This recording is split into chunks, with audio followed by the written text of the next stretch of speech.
Hello, I'm Jashykins, and this is my first vlog review of an episode of Helix.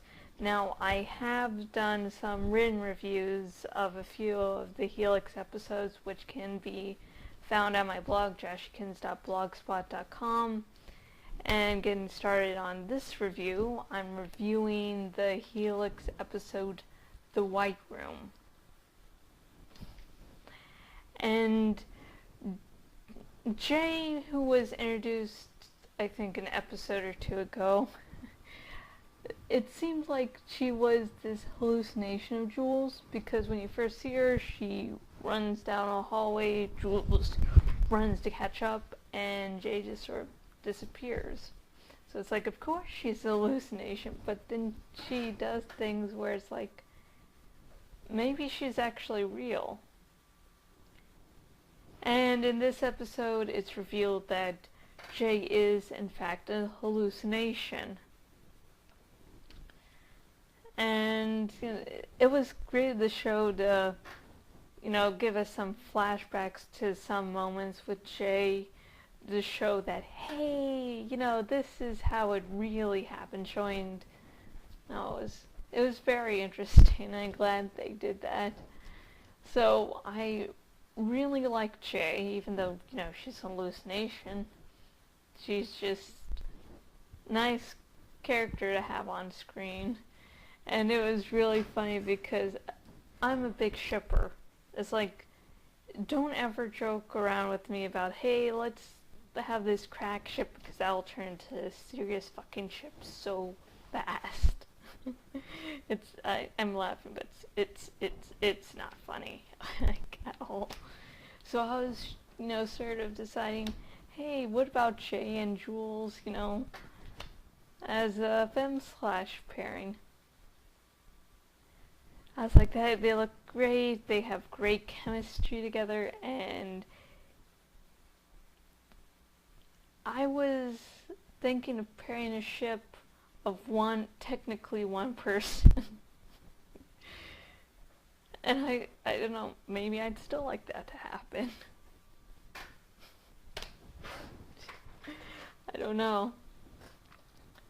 As for The White Room, the title of the episode, this episode title, is mentioned in the episode a few times as where Dr. Hewitt is. And so through most of the episode, we don't really know what the White Room is. We just, know that Hewitt is in there and that everyone is in the White Room. And it's like, oh, the White Room refers to the Arctic itself because all the white and everyone's in the White Room because everyone there is, of course, in the Arctic. So I like when episode titles make sense, and this, I guess, is supposed to be an inside joke, and I don't know if this is really a thing, so if it is, please comment below, because it'll be interesting.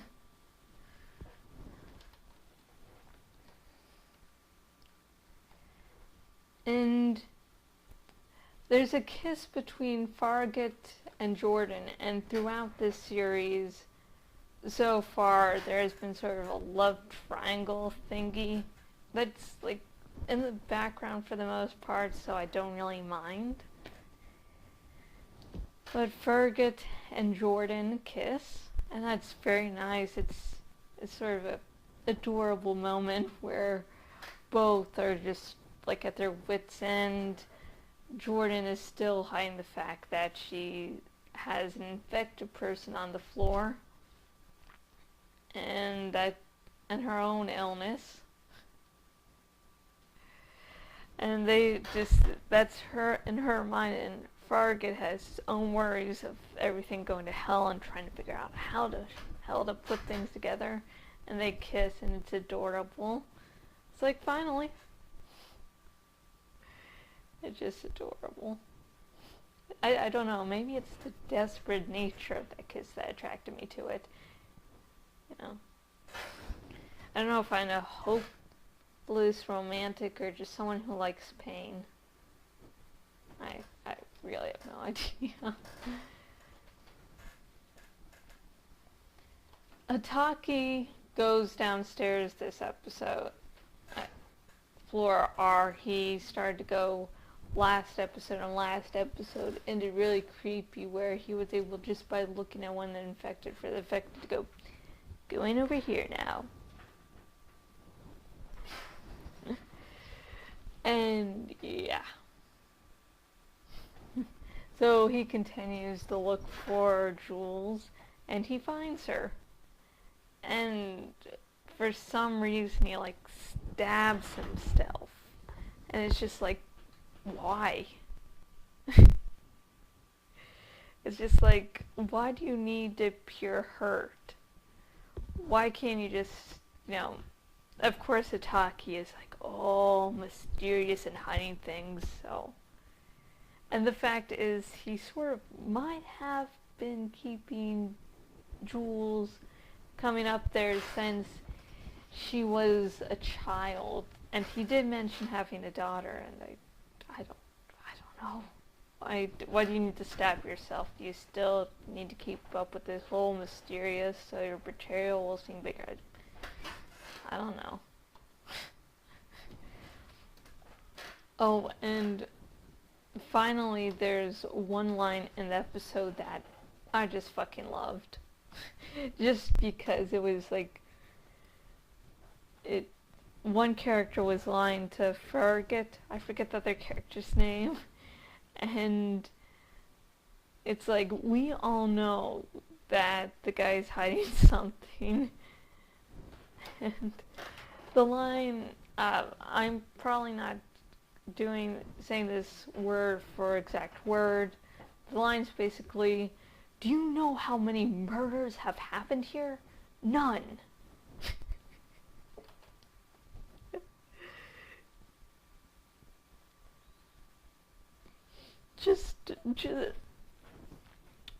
Just by what we've seen in the show so far, let's just count last episode. Let's see. Last episode, yeah. We have Hitaki killing 3 people because he thinks they might, cause more chaos later. And,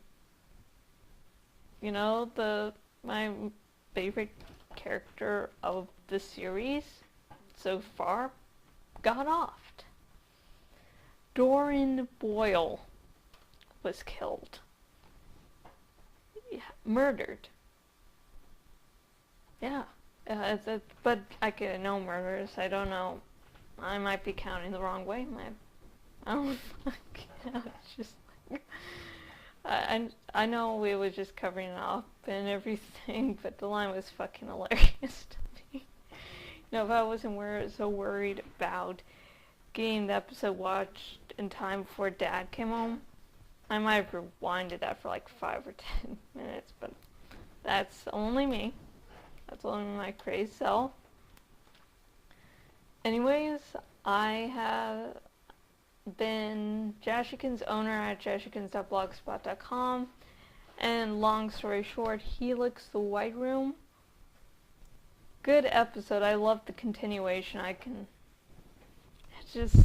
It's doing great so far. It's definitely keeping my interest. I can't wait to come back next week and see what happens. And I really hope things continue to go well for the show.